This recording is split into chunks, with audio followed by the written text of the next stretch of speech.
Over 2,000 years ago, an event at Jesus' tomb that we're going to be celebrating here in about 10 days, known as Easter Sunday, shook history. But some of its details still spark arguments today. The Bible gives us 4 accounts: Matthew, Mark, Luke, and John, each zooming in on different details, but they don't always match up perfectly. These differences have been used by skeptics to challenge the authenticity of these testimonies. But what if these separate details actually showcase that it actually happened? I'm Disciple Derek, and my walk with Christ was transformed by one powerful verse. 1 Peter chapter 3, verse 15. It says, "Always be prepared to give an answer to everyone who asks." So I took that as a personal challenge to look deeper into what skeptics might call contradictions, and by the end of this video, I hope to give you some clarity and provide clear responses to these tough questions we face when we're sharing our faith and challenging the opposition. Join me on this journey as we develop disciples. Let's go with something simple. When the women got to the tomb, John says in chapter 20, verse 1, that Mary Magdalene arrived while it was still dark. Mark in chapter 16, verse 2 says the women got there just after the sun had risen. Luke in chapter 24, verse 1 describes it as very early at dawn. Some argue that these differences are irreconcilable. Darkness, full light, and a transition can't describe one moment. But think about early mornings with zero technology. Say it's around 5:30 a.m. in springtime. The sky's still dark enough for John to call it still dark. Then as light starts to show up, Luke says early dawn because it's beginning to brighten outside. A few minutes later, the sun's out and Mark calls it the sun had risen.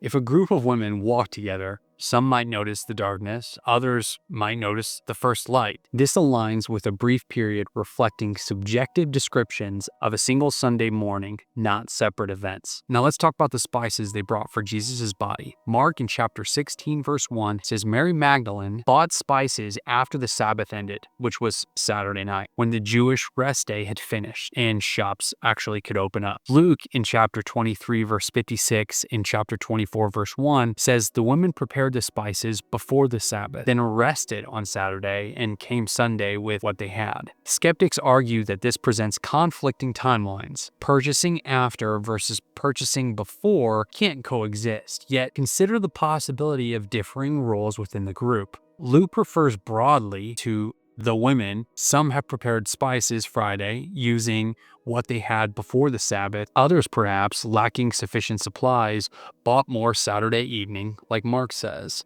Sunday morning, they all show up with what they had gathered. This suggests a coordinated effort with divided tasks, not a contradiction, as the differing accounts capture distinct aspects of the process. The stories don't argue, they show different pieces of the same plan. Now we'll consider the movement of the tomb's stone. Matthew chapter 28 verses 2 through 4 describe an angel descending, triggering an earthquake, and rolling the stone away, with guards reacting in fear. Mark 16 verse 4, Luke 24 verse 2, and John 20 verse 1 all say the women arrived and the stone was already out of the way. No earthquake, no guard, just an open tomb. Critics claim that Matthew depicts the women witnessing the event, while the others suggest it happened earlier, creating two conflicting narratives. However, Matthew's text uses "had been" for the earthquake, indicating that it occurred prior to the women's interaction with the angel. In verse 5, the event likely took place before their arrival even happened, leaving the tomb open by 5:30 a.m. Mark notes the stone is very large yet moved. Luke confirms it's cleared, and in John, Mary finds it open too. Matthew adds additional depth by explaining how this all happened. An angel did it, while the others simply present the outcome. It's one event, with Matthew giving extra info. Mark in chapter 16 verse 5 states the women encountered one young man in white inside the tomb, likely an angel. Luke 24 verse 4 describes 2 men in shining garments inside. Matthew 28 verse 2 through 5 presents one angel outside rolling the stone, then speaking to the women. John chapter 20 verse 12 records Mary seeing 2 angels inside later. Critics assert that this doesn't make any sense. 1 versus 2, inside versus outside, with no clear resolution. However, mentioning one angel doesn't exclude another's presence. Mark might focus on the one who spoke, while Luke notes both figures. Matthew's angel, after moving the stone, could have entered the tomb, aligning with Mark and Luke. John's 2 angels appeared during Mary's later visit. This is completely separate. Angels are not static, they can relocate. Each writer selects specific details relevant to their account. Mark's concise, Luke's thorough, Matthew's dramatic, and John focuses on Mary's experience. This reflects varied perspectives, not discord. Next, we'll compare John's sequence of events to the others. John 20 verse 1 through 18 narrates Mary finding the tomb empty, fetching Peter and John, then seeing angels and Jesus after their departure. Matthew 28 verse 5 through 7 and Luke 24 verses 4 through 6 all depict women meeting angels immediately, with Jesus appearing soon after. Skeptics assert that John's delayed encounter contradicts the prompt angelic messages experienced elsewhere. Consider this. Mary arrives with the others, sees the empty tomb, and leaves to inform the disciples, as John records. The remaining women stay and hear from the angel per Matthew, Mark, and Luke. Mary returns with Peter and John, who leave. Then she sees angels and Jesus. Again, John focuses on Mary's journey. The others capture the group's initial experience.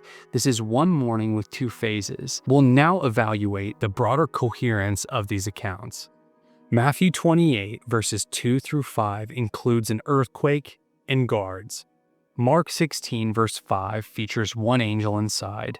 Luke 24 verse 1 through 6 omits the earthquake. John emphasizes Mary, and critics argue these disparities, who went, what occurred, are too wide to reconcile. Each writer, however, had a purpose. Matthew, for the Jews, highlights divine signs like the earthquake. Mark, for the Romans, keeps it succinct. Therefore, silence on these details, such as Mark omitting the guards, does not negate them. Together, an angel opens the tomb, women arrive, some depart and return, and angels speak. These accounts tailor their focus for different people, yet share an empty tomb, angelic presence, and Jesus' return, forming a cohesive core consistency. And finally, we'll confront the assertion that this relies on blind faith. Critics claim resolving these differences is mere belief, not evidence, as a resurrection defies nature and the accounts don't hold up. Yet John 20 verse 19 to 29 showed Thomas touching Jesus' wounds. Luke 24 verse 6 and 7 has angels say that the empty tomb is with purpose. These are eyewitness reports, not speculation. Opponents dismiss miracles as impossible without substantiating why. Historical traces like Roman records and rapid Christian growth support the event's impact.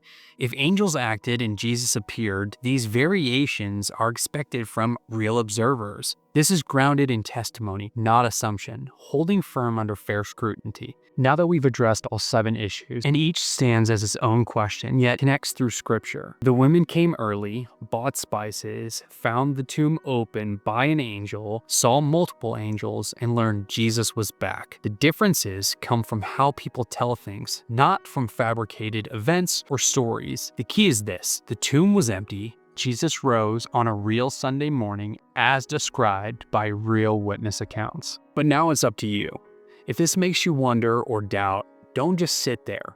Get a Bible, turn to Matthew 24, Mark 16, Luke 24, and John 20, and read them for yourself. Look at the words, think about what fits, and see if it holds up. Then come back and comment below what you think. I want your input, as this isn't about believing without proof. It's about having a deeper understanding and being armed to answer hard questions. Developed disciples exist to sharpen Christians across the world with clarity found in and through Scripture. So make sure to like this video, share it with somebody who might enjoy this breakdown, subscribe to the channel, as we're trying to release a video every Tuesday and Friday, and clearly not been doing that very well lately. Hit that notification bell icon to get notified when I do actually upload our next video, because it's going to be a really good one and I'm really excited about it. And I'll give you a little hint. How important is fasting? I guess you'll have to wait and see. Oh, and I did let YouTube pick out a personalized custom video just for you. Watch it and see if they did a good job. And if they did, let me know in the comment section below of that video. God bless, and I'll see you next time.